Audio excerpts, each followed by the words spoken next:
The Jersey Swap podcast is sponsored by Apollo Home.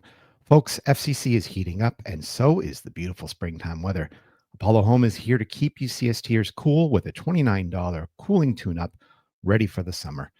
Make sure your AC is running at peak performance before the heat really kicks in. Schedule your tune up today with Cincinnati's trusted home service experts. Call Apollo Home or book online at apollohome.com and stay cool all season long. The podcast is also sponsored by Beyond Exercise. Beyond Exercise is a local physical therapy and fitness business that helps people stay active and injury free. In fact, they help some of our local MLS, MLS Next, and FCC Academy players with their health and performance needs. Check out their suite of services at gobeyondexercise.com. Hey, we're back with another Jersey swap. This time we have an entire week to recalibrate, sort of recharge our batteries. We've gone through the CCC and we're out of it. We haven't looked too great lately. I mean, we had that loss against Tigres and we followed that up with a stinker. Yeah, it's not hasn't been too good for us. Luckily, our opponent's going through a little bit of a rough patch as well, but they've also been playing a lot of quality opponents. Joining me this week, it's Jason Longshore from Soccer Down Here. He's also does the color commentary for 92.9 The Game in Atlanta. He's here to give us the dirt sheet before this matchup between FCC and Atlanta United on the weekend. Jason, thank you very much for joining us for another Jersey Swap podcast. No, thanks for having me on. Yeah, we're trying to do more visual stuff here, so we know that you run your own podcast with Soccer Down Here. Can you maybe tell us a little bit about what you cover there? It really feels like, when I got to listen to it, you covered a lot of bases, not just Atlanta. Yeah, we try. We started in 2017 in January as Atlanta United was coming into fruition, and it kind of grew out of an earlier show called the Peachtree Post that was more about the build of Atlanta United from scratch. We realized pretty quick that covering Atlanta United is a heavy thing, and it's something that we need to do. And there's luckily in Atlanta, there's a lot of different people doing it. We try to bring our own perspective, but we also try to tie the whole package together of what is happening with soccer in Atlanta, in the Southeast, and over time, it's just become a soccer show set in Atlanta. So you're Mhm. going to hear a conversation about South Georgia Tormenta and USL League One. You're going to hear a conversation about Georgia high school soccer, college soccer, WPSL in the summer, Atlanta United, all of the above. And it's just kind of what we've turned into, and we work hand in hand with 92.9 The Game on the mainstream radio side. So it's been very cool to see all of it grow and provide opportunities to tell a lot of really cool stories about how the game is growing and evolving in our neck of the woods. Yeah, I think I went to school in Atlanta, Georgia Tech, and Very so cool. when I heard that Atlanta United had a team and that they were starting out at Georgia Tech Stadium, Bobby Dodd Stadium, I was kind of surprised. I was like, I don't expect there to be humongous crowds, but as far as I know, that's sold out. Yeah, every ticket at Bobby Dodd was a collector's item. It was very cool.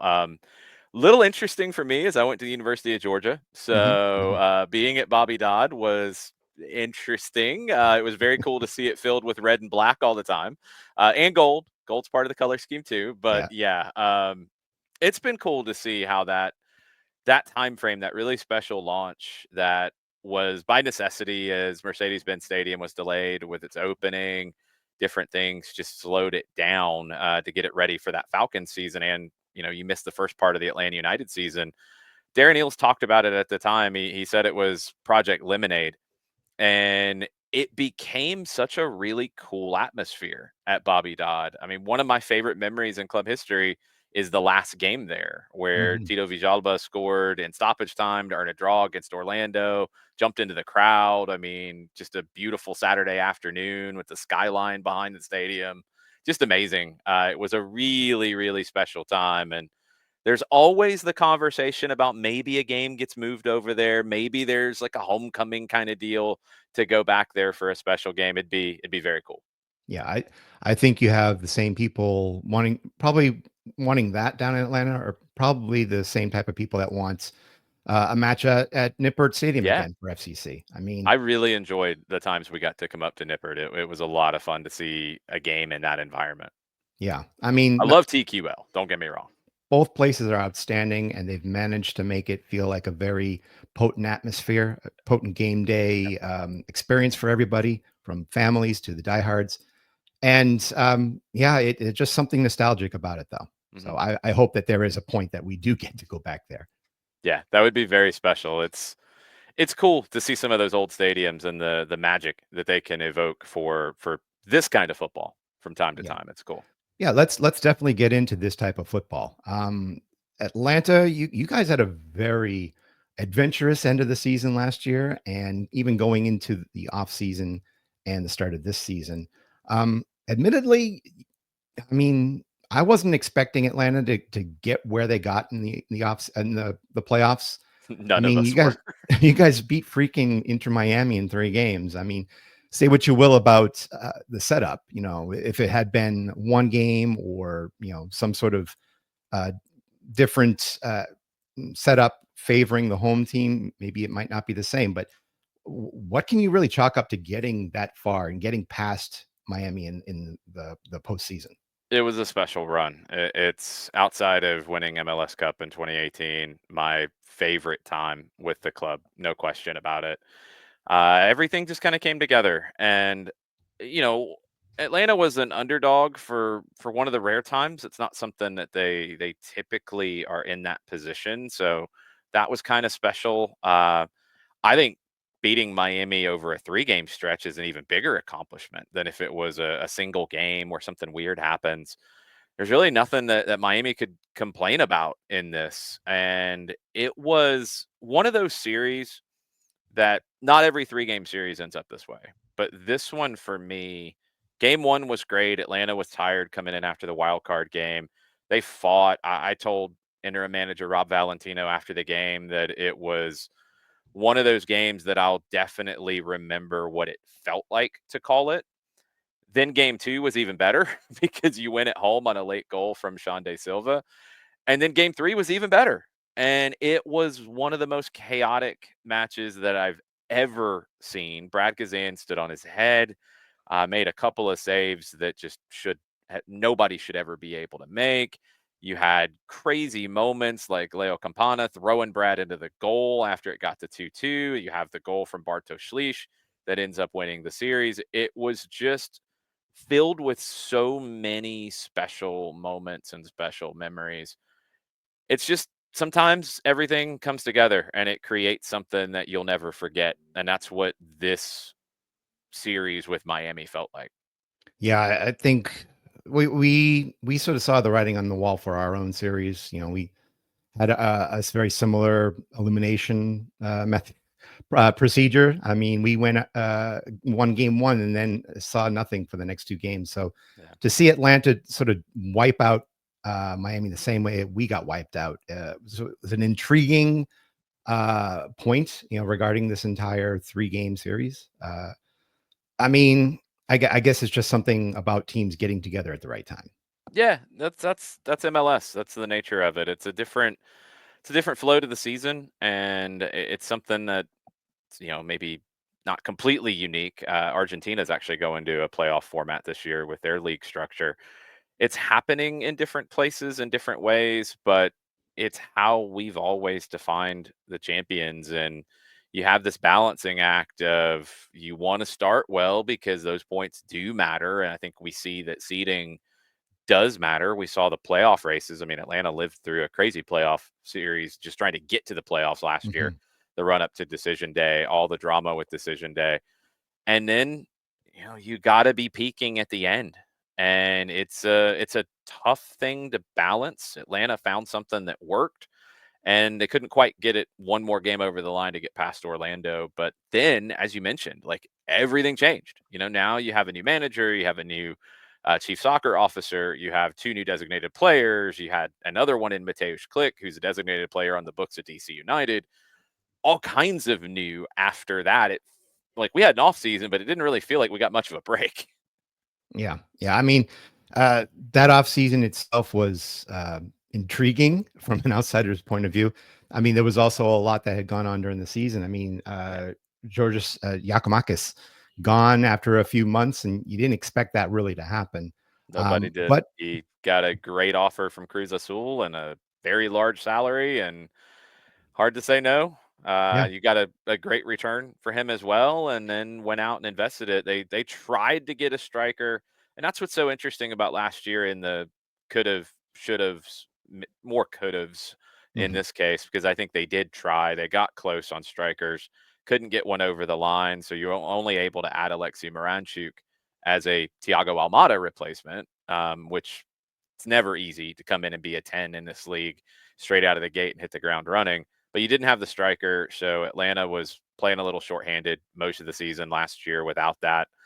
This year it's different, and you guys have gone through it as well with big new additions and Mhm. spending a lot of money. Sometimes it takes a little bit of time for that to coalesce and start to look like what we think it will throughout the year. Yeah, we'll definitely get into more of the additions and subtractions, but I mean, you have to start at the top. The biggest addition being Delia, um, uh, especially after what we saw with Rob Valentino, giving you guys what you needed going into the playoffs and getting as far as you could. Is there a reason that that decision was made as opposed to like a Jim Curtin or even sticking with Valentino? Yeah, it's interesting. I don't think Jim Curtin was ever really a candidate. I know some in the national media went down that road, but from what I've heard during the point and after the point, it was never really a consideration. I'm not sure if an interview was actually had or not in that situation. I know Rob definitely put himself into consideration with that playoff run. I think this is a club and this is a leader in Garth Lagerway and adding Chris Henderson. This is a group with a lot of ambition, and they stressed the need for experience and experience in winning trophies. And when you go out and you get somebody like Ronnie Dyla, who's won league championships in 3 different countries, there's not a lot of people in the world who can say that. He's won one in MLS as well as part of that with New York City, but it's hard to win titles in different countries. It shows you can adapt. It shows you can adjust to different styles of play, different types of players. And I think that was a huge factor, knowing that you were going to go out and spend a lot of money. You wanted somebody who had won things before, and Dyla fit that bill, became available, and now he's in charge here in Atlanta. And he's been a lot of fun to get to know. I really like what he's trying to do. It's still a process, though. Yeah, it definitely helps having somebody who's got the MLS experience, though. Yeah. Having coached up at NYCFC, um, I mean, it's he's got a resume that's nothing to sneeze at. That's for sure. Yeah, and I think that's what it came down to. I do think Rob Valentino will be an excellent manager in this league. I think he's ready for that. He had been an interim before. He'd been an assistant here for a long time, and it's time for him to take that next step. Unfortunately, it wasn't here, and I understand the reasoning. We got to know Rob really well over the years. One of the best guys you could meet. I think there's clubs that maybe seats are starting to get a little warm, and I would hope that they have Rob Valentino on speed dial, because I think he's going to get a job sooner rather than later in this league. Yeah, I think so too. It's a shame that he's one of those names that isn't in charge of a team right now. Mhm. But it's definitely something that you can see another interim position opening up. There's a lot of coaches that are still on the hot seat. I can see him inserting himself into any sort of talk by midseason. Agree. Yeah. Totally agree. But let's look at also, I mean, we were talking about that addition and subtraction. Let's look at some of the other players that are now both with and not with, and then with again, Atlanta United. It all starts with midfielder Miguel Almiron, Cummings from Newcastle. Big transfer, big headlines on that one. But also the addition of Emmanuel Latelat, the big uh, record-setting striker from Middlesbrough. Um, and then you also mentioned Click coming from DC United. I mean, what are your thoughts on some of these major purchases? I mean, looking at both, I think Latte Lot and also our own big purchase. Hmm. I mean, Kevin Denke. Do you feel that these are purchases that are high risk, high reward? I mean, what is sort of the ceiling with the likes of Latte Lot? It's funny. I feel like strikers are. always on the risk side. I think it's just hard. It's why that position is so valuable around the world, any league we talk about, because they go hot and cold sometimes. They do need fit in terms of the guys around them, Mhm. with the coach. It's such a hard position, and it's why that comes at a premium. So I think there's always more risk at the striker position. But both of these signings with Danke and with Latte Lot, you're talking about two guys who the pedigree fits. They look like they are worth that kind of money. I think in early returns from what we've seen, both have shown that okay, makes sense. I understand why that check was cut. I I get it. Almiron's such an interesting thing here in Atlanta because, and I don't know if most people around the league or most people around the world would have that feeling. He's a player who played 220 games for Newcastle. He's a player who was maybe the best player in the league in his 2 years here in Major League Soccer. But he's on the north side of 30. Why would it be such a big deal? He captured the hearts of Atlanta United fans in a way that probably only Joseph Martinez did, and he was here for a whole lot longer. Mhm. Miggy is just an infectious kind of personality. You see him always smiling. He works so hard on the field. He's just the perfect kind of player to build a team from scratch around, or in this case, to kind of build a new team around. I do think the league is really different than it was when he was here before, and I think Mhm. he's kind of recalibrating to that. And I've watched him try to find where to get the ball, what positions to get into. I think that balancing act of carrying the team and helping facilitate for others. This is all a work in progress with this team. I mean, when you have Saba, who was great last year as the main option by necessity, you have Latte Lot, who is, I think, a high profile guy that's trying to make that jump from being a good striker to a national team level striker with Cote d'Ivoire. He's got a couple of caps. So I'm sure he wants to get into that mix ahead of a World Cup. So he's trying to take a big step forward. Almiron is a Atlanta legend. Alexi Moranchuk is another one who came in last year, but you're talking about somebody coming from Serie A. The speed of Mhm. play is different. The style of play is different. That's an attacking quartet that on paper and skill set is as good as anybody in the league. It's outstanding. But you need more than 4 games to see what they're truly gonna be.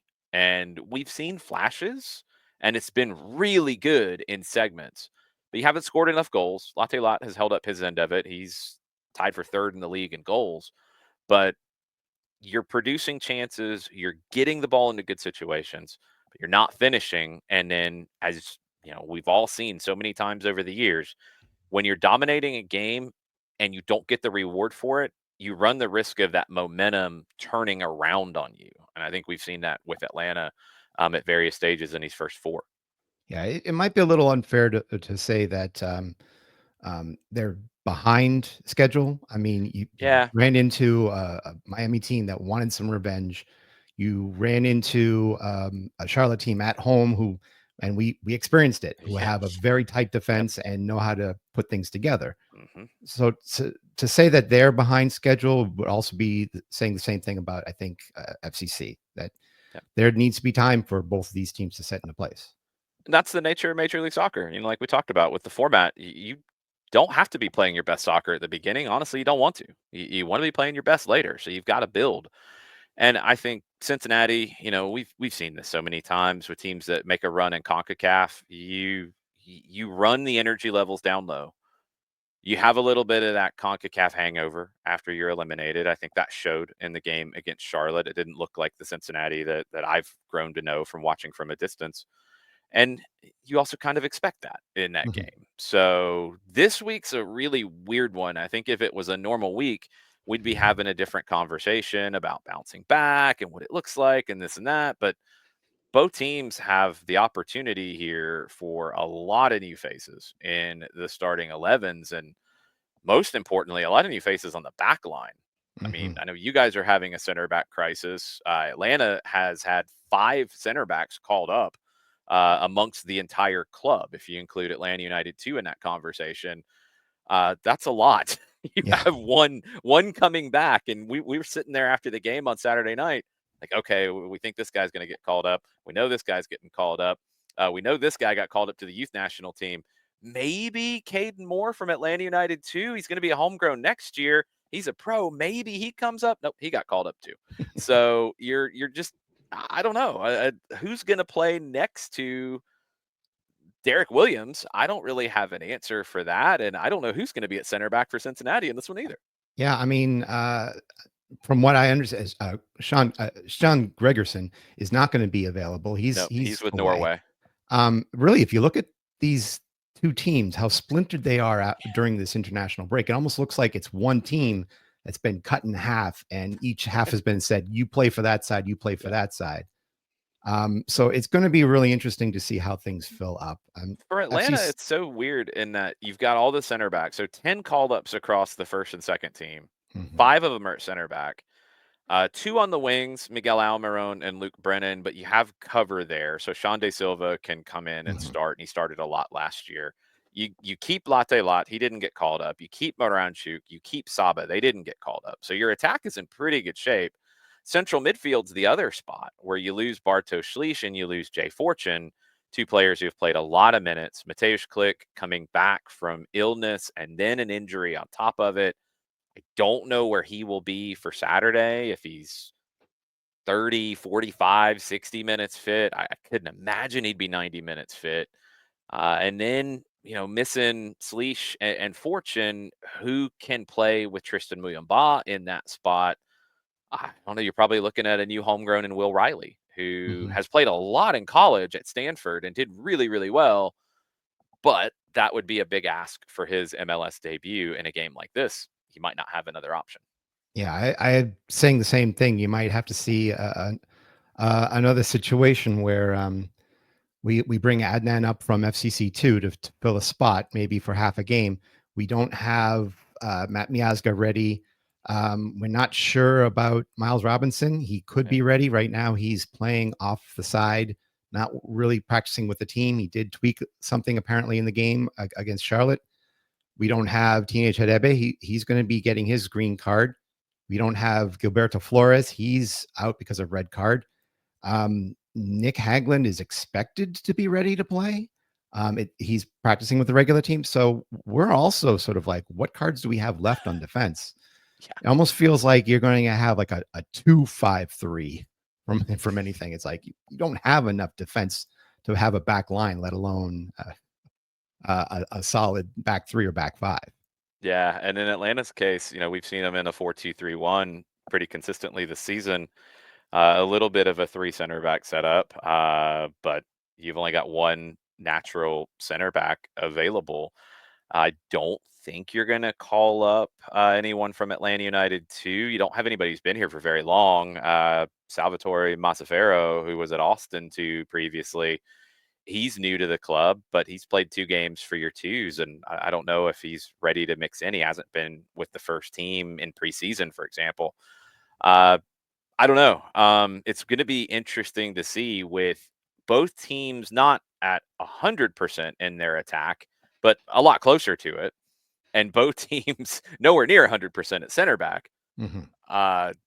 We look at it and we think maybe this will be a high-scoring game, and then it probably turns into one of those where both teams cancel each other out, and we're looking at a 1-goal game. Who knows? Yeah, it's also tough because Denke is with his team as well. So yeah, we're you are missing that striker. That's the biggest difference. I forgot about that. It's not as much if we can survive without him, because there are going to be some games where he has to rest, or he's going to be on yellow card suspension or something bizarre like that. So we need to have the offense pick it up. And that was our main concern going into the end of last year. We didn't have the replacement for Aaron Bupenza who left, in the middle of the season. So this could end up looking a lot like the end of last year. And I think a lot of fans are expecting that. But we also want to sort of get your idea of what you expect this final score to look like. We have our Growler Cup. If you are a Patreon for CST, you'll be able to pick win-loss draw and the score. At the end of the season, you get a nice sweet prize. It's a lot like its own tournament bracket, I guess, in some way. Jason, what are you looking at in terms of what this final score could look like? I kind of think it will be a game that gets very stretched. I just don't see how it doesn't with Cincinnati style of play, with Atlanta style of play. This is an Atlanta team that is more vertical than we've seen in previous years. Much better counter pressing team than we've seen in previous years. They've got tons of speed, especially with Latte Lot, one of the fastest players in Major League Soccer. So I think you'll see a lot of transitions in this game. I don't know if you'll see a lot of chemistry and a lot of continuity. I think you'll see some turnovers, mistakes, transition moments. Then it's going to be down to who can be more clinical in those moments. I don't know what the over under number is set at, but I'm kind of leaning to the over wherever it is. I do think there'll be a lot of goals in this one. Um, but it's so hard with the questions that we have about Miles Robinson, with the questions we have about Mateusz Klick, Mhm. with the questions we have about who pairs with Hagland and who pairs with Williams. There's just so many unknowns. It's one of those games that often in this league, I think as we get to know teams, especially when you have managers like Pat Noonan who've been there for a while, you get a feel for how the game might look. I have no idea how this weekend looks because of all these absences. I think it's going to almost have a little bit of a preseason feel to it, Yeah. in the sense that there will be, for both teams, moments where it looks really good, moments where it clicks, and then moments where it looks like these guys don't even know each other's names. Yeah. I think you're going to see some of those. I think you're going to see more of them on the defensive side, which leads me to think there's going to be a lot of goals in it. I I think both teams are going to look the same in the sense that they just cannot get the engine revved in the right spots, or they don't have the brakes to when they're careening Yeah. out of control. So it's likely going to be a messy game, I think, for both squads. If one of them looks great at the end of 90 minutes, it's going to be an absolute shock to me. Um, I'm going to say just because of that, I'm going to call it a draw. Let's call it two Would not two. shock me. I Yeah. think if from an Atlanta perspective, the thing that you're looking to see beyond Alexei Moranchuk creating opportunities as he has this season, beyond Saba doing what we've gotten to know over the years. Brooks Lennon finally got back on the field after a shoulder surgery in the offseason. He was injured in the Miami playoff series, assisted on a great cross to Latte Lot, had a second one that was narrowly offside. I think that's something you can definitely look to build on, is get Lennon high up the field on the right, get the crosses into Latte Lot against a depleted center back group for Cincinnati. And that's probably something that you can exploit. And I'll be curious to see what Pat Noonan does in response to try to take Lennon away on the right side for Atlanta. If we can take Lennon out of the picture, not I'm not saying like physically, No, but please don't literally. strategically, if we can figure that out and finally get some, I think, motion within the box instead of Yeah. resorting to Luca Orshano, powering out from distance or a set piece from Evander. If we can get some motion within the box and actually converting some of these moves in there, I think it's going to be a lot more of a high scoring game. Once again, I'm just going to call it 2-2. Be like that and say, this is your fault, international break. It's out of our hands. Never ideal. It's something that big picture beyond MLS, FIFA needs to really regulate the international breaks better. I can't stand the 3 in a row in the fall. That Mm, does not need to be the case. You don't need a monthly international break in September, October, and November. I'd rather, if I got to play through one, I'd rather take this one than one of those late in yeah. the season where, yeah, the points count the same, but we know the games are a little more meaningful then. But I don't like this situation. I think the league is at a point, especially with, what you guys draw, with what Atlanta draws, others that draw well on a Wednesday night. Mm, Take another Wednesday night, take another midweek, leave this week out of it, yeah. because as the league continues to grow, you're going to see more and more international players. I mean, that's something Atlanta wants but doesn't want, in the sense that, you want guys who are playing for their national teams, guys who could be playing in the same stadium in the World Cup next summer. And that's a great story for everybody, great talent. But you're going to have a week like this where you're missing most everybody on the back line. Yeah. Do the right thing and like devote this week to like the US Open Cup. You know, those are the I'd be games that okay with matter that. this week. Yeah. Have them take a break, even play on a Saturday if you can. Hmm. Have like your FCC2 and your Des Moines Menaces all play on the weekend. Give them Yep. the rub and the showtime that they deserve, and give your first teams a break. I would love to see, as opposed to this game being where it is in the calendar, it can be in a Wednesday Mhm. in May, June, wherever you can slot an extra Wednesday game in. I'd rather have it there than like it is going to be this week. Yeah. I think the league's at a point where you can take another midweek game and still have a good attendance. Make it look, it comes down to money, and I Yeah. get it, and that's how Cincinnati's spending big transfer fees. That's how Atlanta is spending big transfer fees. You got to bring in revenue to back it up. So Yeah. you want weekend games. I understand it, but we're at a point now where I think you can take the trade off of having a better product and take a Wednesday game, which you guys would draw well with it. We would draw well with it, and other Yeah. teams would as well. Especially in like the summer, Yeah, when the yeah, kids are at home and people can afford to go to a Wednesday or a Thursday game. And I'm sure they can make it work. yeah. Yeah. You can. I Um, would go to this game for sure. I mean, come on. absolutely. Absolutely. Jason, we want to thank you for your time here. It's definitely opened up our eyes in terms of what this team could look like, and in retrospect, what our team could look like. We sort of needed this moment to sort of see what the chips are. We're all workshopping this together at this Yeah. point. At this point, we're just hoping that the ship stays together with the glue and the duct tape. Yes. But we want to thank you. Where can we find you guys?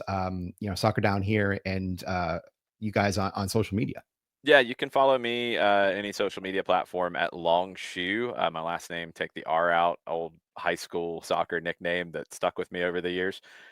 Soccer Down Here is at Soccer Down Here, same places. You can subscribe to us on YouTube. You can subscribe to our podcast and 92.9 The Game. I have a show every Tuesday night, typically called Atlanta Soccer Tonight, where obviously a lot of Atlanta United talk if you're interested, but we talk about everything going on around the league, around the world as well.